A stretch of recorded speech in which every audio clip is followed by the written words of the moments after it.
నమస్తే. ప్రస్తుతం మనతో పాటు సీనియర్ జర్నలిస్ట్ దాము బాలాజీ ఉన్నారు. ఆయనతో మాట్లాడదాం. నమస్తే సార్. నమస్తే sir, operation Sindoor night start చేసింది మన దేశం. ఇందులో ముఖ్యంగా అక్కడ 100 మంది వరకు చనిపోయారు అని చెప్పేసి అంటున్నారు. కానీ వాళ్ళు సివిలియన్స్ కాదు, ఉగ్రవాదులే అని చెప్పేసి మన దేశం ప్రకటించింది. కానీ అసలు ఏం జరుగుతుందంటారు సార్ ఇందులో? అండ్ పాక్ రియాక్షన్ ఏముంది? ఆపరేషన్ సింధూర్ అని ఎందుకు పేరు పెట్టారంటే ఇట్ ఈజ్ ఆబ్వియస్. యాక్చువల్గా ఎక్కువ మంది టోటల్ మగవాళ్ళే చనిపోయారు. స్త్రీల సింధూరాన్ని వాళ్ళు చెడిపేశారు కాబట్టి దానికి ప్రతీకారంగా ఆపరేషన్ సింధూర్ అని పేరు పెట్టారు అన్నమాట. సో ఏ స్త్రీలైతే తమ సింధూరాన్ని చెడిపేశారో ఆ స్త్రీలతో కూడా మాట్లాడిన తర్వాత మీడియా వాళ్ళు కూడా మేము ఇప్పుడు నాకు కొంత పీస్ఫుల్గా ఉన్నాము ఇది జరిగిన తర్వాత అని కూడా ఫీల్ అయ్యారు. సో ఒక రకమైన ఆప్ట్ టైటిల్ అనేది ఎక్కువ మంది అభిప్రాయం.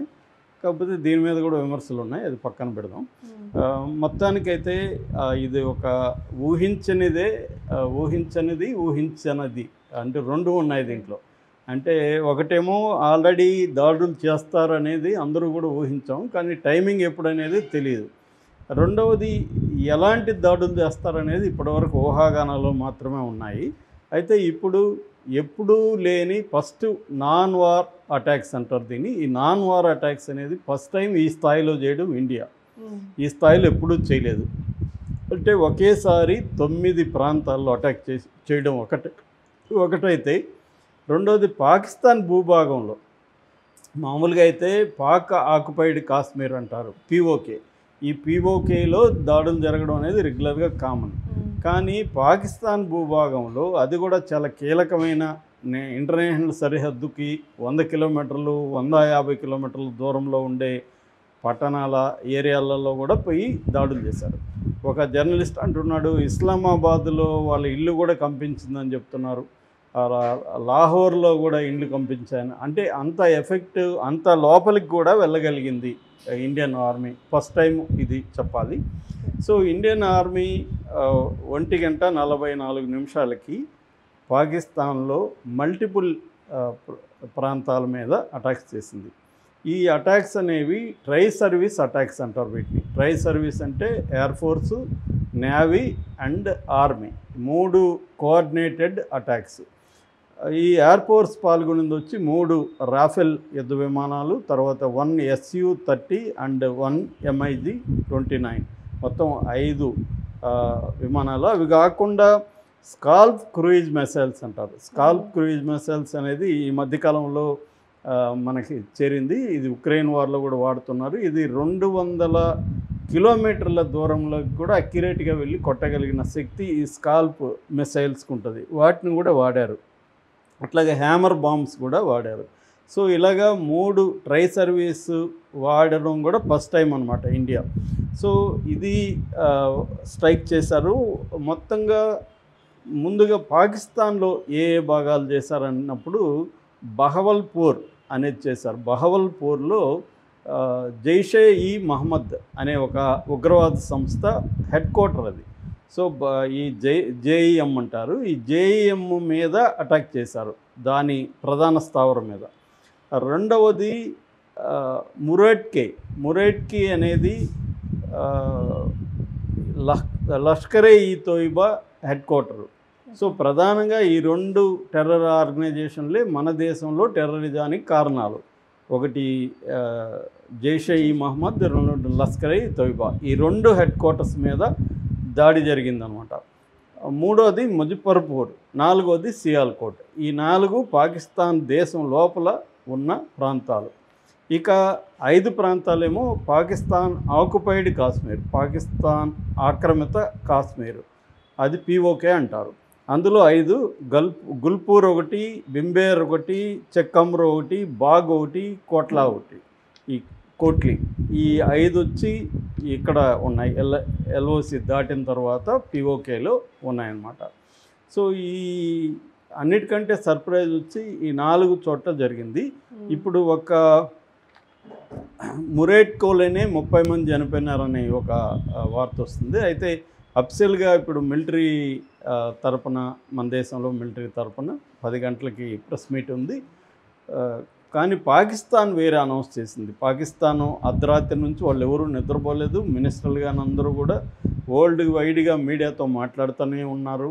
సో వాళ్ళు ఏం చెప్తున్నారంటే 8 మంది మాత్రమే చనిపోయారు, వీళ్ళు ఉగ్రవాద సంస్థ శిబిరాల మీద దాడులు చేయలేదు, ఎందుకంటే మా దేశంలో అసలు ఉగ్రవాద శిబిరాలే లేవు, వీళ్ళు వేసిందంతా కూడా మసీదుల మీద వేశారు, ఆడవాళ్ళు పిల్లలు ఎక్కువ మంది చనిపోయారు అని చెప్పి వాళ్ళు చెప్తున్నది ఏమంటే 8 మంది చనిపోయారు, అందులో 3 నెలల ఒక పాప కూడా ఉంది అనేది వాళ్ళు చెప్పారు. 35 మంది గాయపడ్డారు, 24 సెంటర్స్లో వాళ్ళు వేశారు, మొత్తం 5 ప్రాంతాల్లో 24 ప్రదేశాల్లో వేశారు అని చెప్తున్నారు. అంటే ఒక్కొక్క ప్రాంతంలో కొన్ని 3-4 చోట్ల వేస్తే అన్నీ కలిపి 24 వచ్చాయి, మొత్తం 5 ప్రాంతాల్లో మాత్రమే అనేది వాళ్ళు చెప్తున్న సంఖ్య. వాళ్ళు 9 అనేది ఒప్పుకోవట్లేదు వాళ్ళు. అట్లాగే ఇంత సంఖ్యను కూడా ఒప్పుకోవట్లేదు. అట్లాగే మన దేశంలో కూడా వివిధ మీడియా రకరకాలుగా చెప్తుంది. ఎక్కువగా నాన్ మోడీ మీడియా చెప్తున్నది ఏమంటే 12 మంది చనిపోయారు, 55 మంది గాయపడ్డారు, ఇది సివిలియన్సా టెర్రరిస్టులు అనేది కనిపించలేదు. అయితే దీని పట్ల ప్రపంచం ఎలా రియాక్ట్ అవుతుందనే దానికి ఇంకా మనకి మిగతా దేశాల రియాక్షన్ తెలియదు. ఎందుకంటే అజిత్ దోవల్ అర్ధరాత్రి నుంచే ఇది జరిగిన తర్వాత ఇమ్మీడియట్గా అమెరికాకి నోటిఫై చేశాడు. అక్కడ దాని సెక్యూరిటీ అడ్వైజర్కి ప్లస్ మార్కో రూబియో అంటే సెక్రటరీ ఆఫ్ స్టేట్ అంటారు, మామూలుగా ఫారిన్ అఫైర్స్ మినిస్టర్ని వాళ్ళు అలా పిలుస్తారు. సో విదేశాంగ మంత్రి అనుకోవచ్చు, అమెరికన్ విదేశాంగ మంత్రికి ఇన్ఫామ్ చేశాడు. అట్లాగే యూకే, రష్యా, తర్వాత యుఏఈ, సౌదీ అరేబియా ఇలాంటి దేశాలకంతా కూడా అజిత్ దోవల్ ఇన్ఫామ్ చేశాడు, ఇలా జరిగింది అనేసి చేశారు. ఈసారి ఏంటంటే మనకు బాగలకోట అప్పుడు విజువల్స్ లేవు, ఈసారి విజువల్స్ కూడా రిలీజ్ చేశారు, విజువల్స్ కూడా క్యాప్చర్ చేయగలిగారు, విజువల్స్ కూడా వచ్చాయి. అట్లాగే పాకిస్తాన్ వాళ్ళు కూడా ప్రపంచవ్యాప్తంగా అందరికీ చెప్పడం, మీడియాకి మాట్లాడడం, వాళ్ళు కూడా గాయపడిన విజువల్స్, అంబులెన్స్లో తరలిస్తున్న విజువల్స్ అవన్నీ వస్తున్నాయి. ఇది ప్రధానంగా ట్రంప్ ఏం స్పందించాడంటే, నేను ఓవల్ ఆఫీస్లోకి ఎంటర్ అవుతుంటే నేను న్యూస్ వచ్చింది, ఇట్ ఈజ్ ఏ షేమ్ అన్నాడు ఫస్ట్, షేమ్ అని. దాని తర్వాత ఇది ఊహించిందే ఆల్రెడీ, ఎందుకంటే గత చరిత్ర తెలుసు కాబట్టి ఊహించిందే, సర్ప్రైజ్ ఏం లేదు, అయితే వీళ్ళిద్దరూ ఎస్కలేట్ అవ్వద్దని మేము అడుగుతున్నాము అని చెప్పారు. మార్కో రూబియో కూడా ఒక స్టేట్మెంట్ ఇచ్చాడు ఎక్స్లో, అదేంటంటే పాకిస్తాన్ ఇండియా కూడా సంయమనం పాటించాలి అని చెప్పారు. దీంతోపాటు పాకిస్తాన్కి వాళ్ళు గట్టిగానే చెప్తున్నారు, మీరు రిటాలియేటరీ యాక్టివిటీస్ చేయకండి అని చెప్తున్నారు.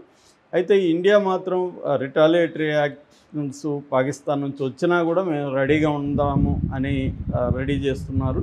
అందుకనే ఈరోజు సివిలియన్ 144 డిస్ట్రిక్ట్స్లో సివిలియన్ మాక్ డ్రిల్ చేస్తున్నారు. ఈరోజు 4 గంటల నుంచి 4:30 వరకు మాక్ డ్రిల్ ఉంటుంది ఈవినింగ్.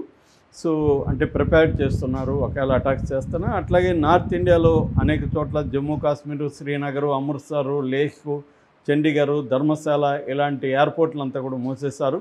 సో అనేక మన సంస్థలు కూడా, ముఖ్యంగా ఎయిర్ ఇండియా కావచ్చు, తర్వాత ఇలాంటి అనేక సంస్థలు కూడా 2 గంటల వరకు అయితే క్యాన్సిలేషన్, ఫ్లైట్లన్నీ క్యాన్సిల్ చేసి దాని తర్వాత సిచ్యువేషన్ అసెస్ చేసుకొని ఫర్దర్ ఇన్ఫర్మేషన్ ఇస్తాము అని కూడా వాళ్ళు చెప్తున్నారు.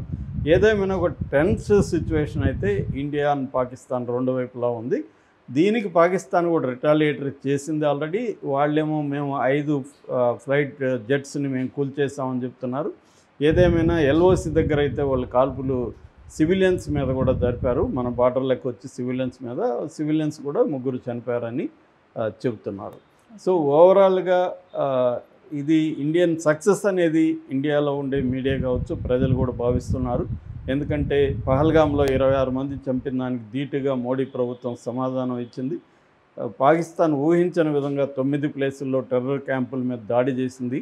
మొత్తం వాళ్ళ 60-70 క్యాంపుల్ని గుర్తించింది. అందులో హెడ్ క్వార్టర్స్గా ఉంటున్న ఈ 2 ప్రధానం, ఇందాక చెప్పిన Jaish Mohammed and Lashkar-e Taiba headquarters మీద దాడి చేయడం అనేది ఫస్ట్ టైము.